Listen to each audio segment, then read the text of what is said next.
خواهی من چکن من کهی دو اومدم در جویا گپ زدم برگامش که اون گپ نزدم همه چی پیش چون گم میزنم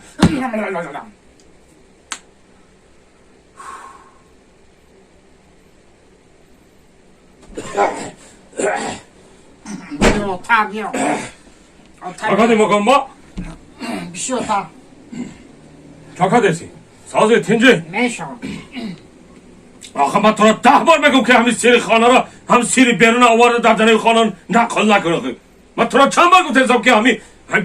یا بچه کلاشیده همین عقل نگرفتی تو من تو را چند بار میگم که همین سری بیرون آورده در دنه خانه نقل نکن هیچی نگفتم احمد میونه قبل سری بیرون در درون سری درون در بیرون تا گفتم خوندین آخه من تو را 10 بار میگم که آخه همین سری بیرون آورده در توی خانه نقل نکنه زنک مردم رشکش میبرن فهمیدی من همه غرغر همین خانه بیزار شدم بیزار فهمیدی همه غرغر همین کلونه من بیزار شدم آخه هر روز غرغر بیزار شدم آخه من تو را 10 بار میگم همین سری بیرون آورده همین نقل همه عروسات و چیزات آورده در همین خانه نقل نکن این نلایه قرغم که کرده همین کلد ویران شده که آدم نشدی تو ده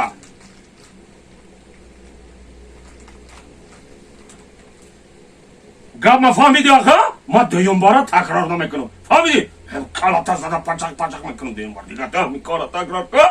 یا این دلایم قرغم کیه کرد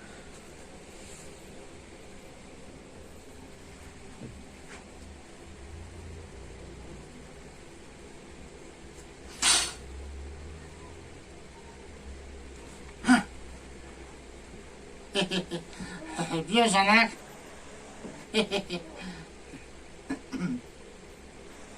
سلام مردک علیکم سلام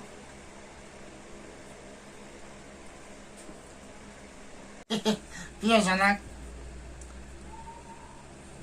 مردک لپای خیلی همین راست شو بگو همین مرا دوست میداری؟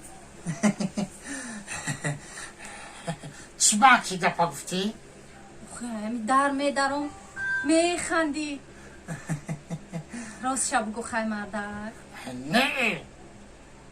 دوست نمیدارم نه خیلی برای چی میخندی؟ هر وقتی که زنک جان تو ای در میداری من میدونی برای چی میخندم